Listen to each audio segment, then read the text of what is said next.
If you don't like a comic that you bought, or let's say you've been buying along on your comic and it changes creative teams and it goes in a different direction that's not to your liking, what recourse do you have to express your displeasure at the direction or, you know, give your feedback? Or is the only thing you can do just stop buying it? And in a world of comics that relies so heavily by the community, why does that not feel like nearly enough? It's an interesting topic, and I think it frames up a lot of the angst we get between publishers, creators, and fans right now.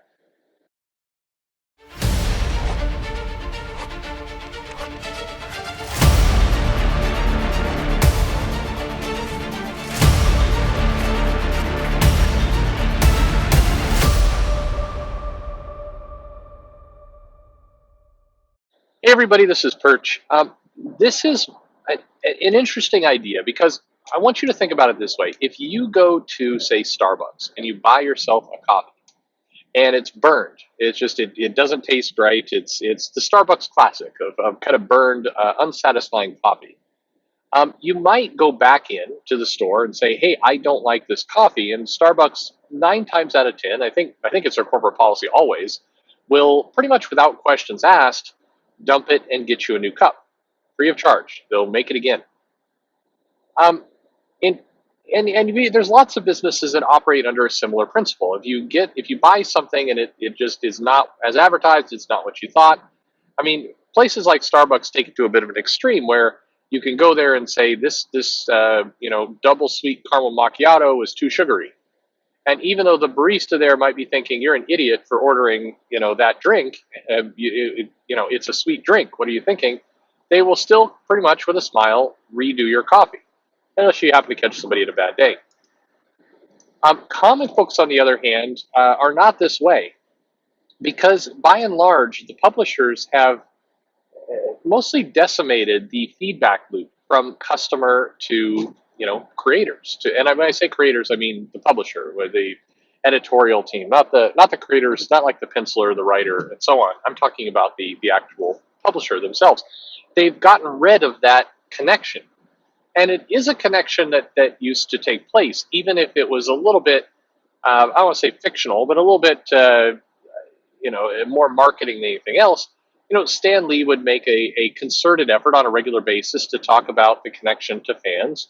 You used to be able to write, actually, and I knew several people who would write to the comic, write to the publisher, and say, "I really didn't like this," and the publisher, in many cases, couldn't necessarily make it right, but would certainly say, "Hey, sorry about that. Here's maybe a different book to your liking." There'd be a little bit more of that kind of back and forth. But when we saw the direct market come into play, it seemed like along with that, whereas you would have expected a more direct, a more specialized reseller of comics, you would expect for that feedback channel to get better. You would expect that publishers would have a closer connection to customers than when, say, they were just distributing comics to Safeway and the gas station and everything else. That's a very hard process to really get good feedback on.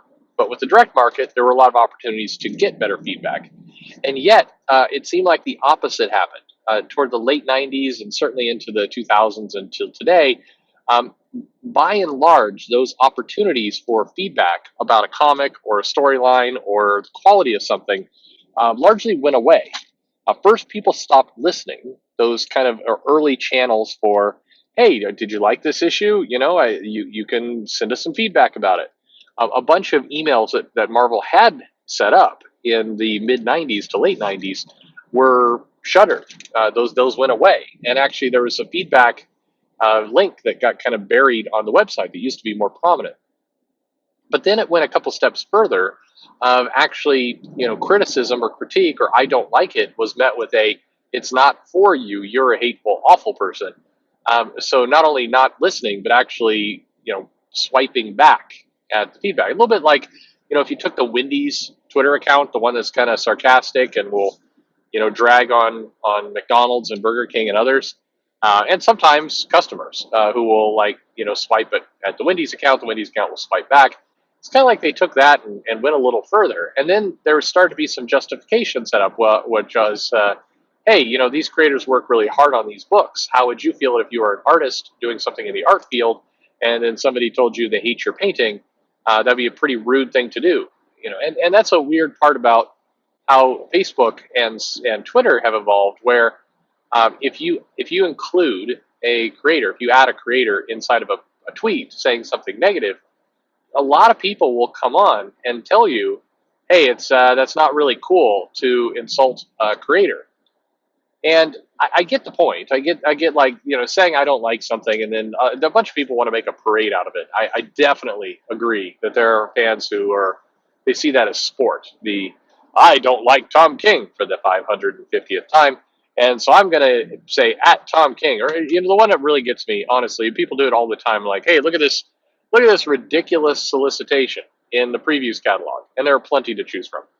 And somebody will reply to my tweet, at Marvel, at CB Cebulski, at Joe Quesada, hey, why do you think this is okay, Marvel? This is why you're losing customers. It's like, don't at them. Don't do that. I did. Did you notice I didn't put them on there for a reason? It's because nobody at Marvel wants to hear me bagging on a solicitation text in previews. And that's kind of the problem, because I think somebody at Marvel should want to listen to that. Now, they're not going to listen to it by adding their names onto a tweet any more than, if somebody says something sketchy, like, what, I'm going to come over to your house and punch you in the face. You like at FBI, hey, are you seeing this threat? Like, the FBI's, don't do that. Nobody is paying attention to that at the FBI. Every time I see it, I'm like, oh, what are you doing? But I do think that we've lost this feedback loop from customer to publisher. And I don't think this feedback loop needs to be something like, hey, this new Warriors comic that you're printing is super cringe, and the people I don't like this, so why are you doing this social agenda, et cetera, et cetera.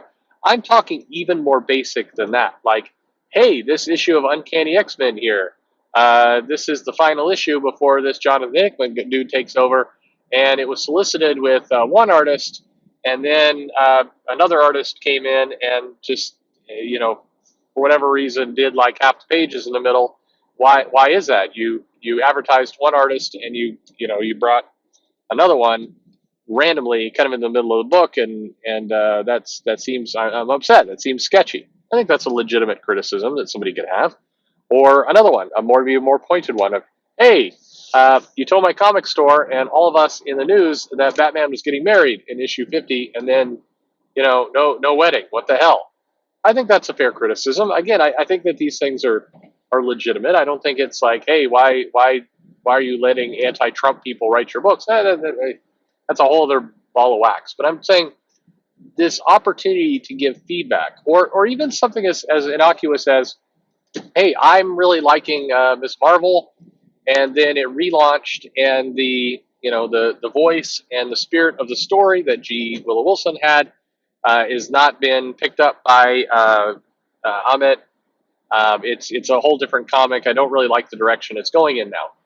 I mean, is that bad? Is that unacceptable over the line feedback? I don't think so. I think that's fair game. I think that's valuable. I put it this way: if I was a publisher, I would want to hear these things. Now, maybe if I'm Marvel and suddenly I've got 20,000 people or more telling me random stuff every day, I might change my mind. I'm going to leave that possibility open.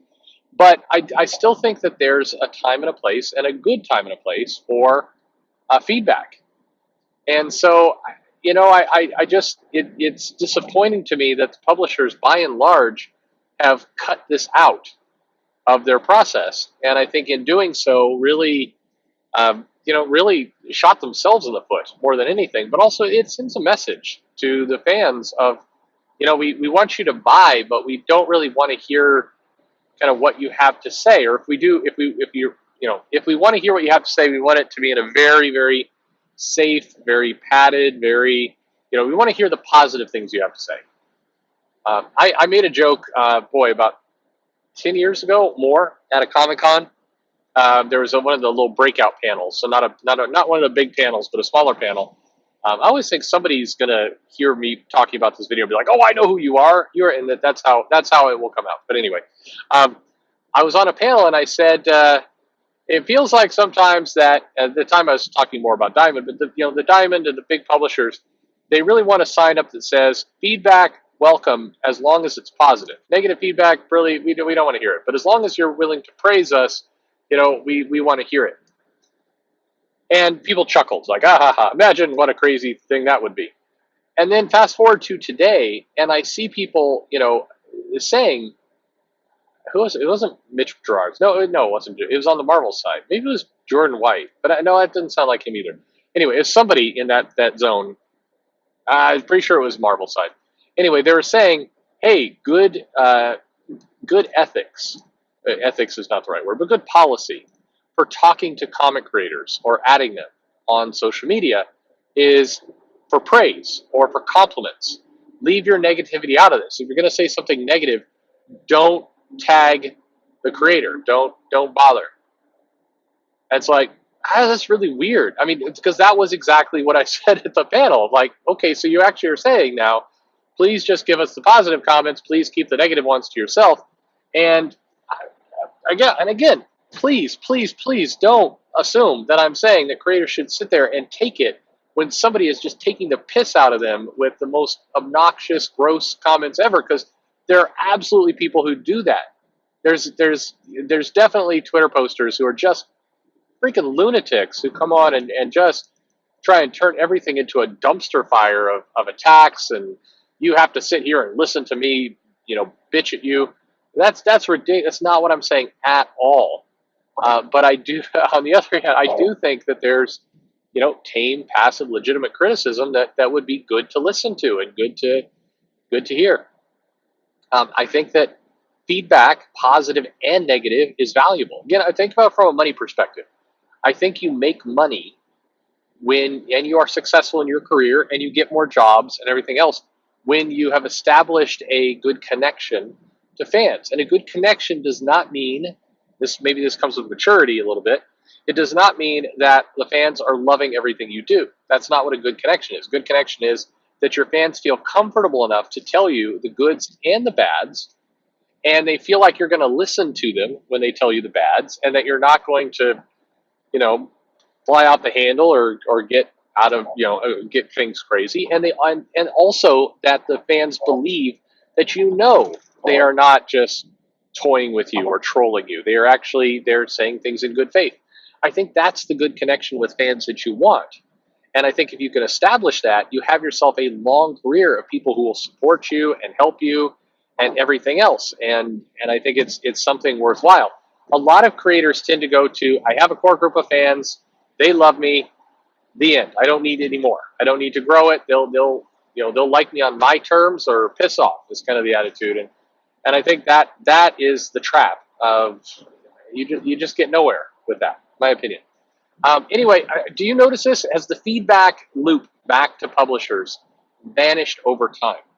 And by the way, I say all publishers, even small publishers, even the smaller creators, even crowdfunded creators, everybody.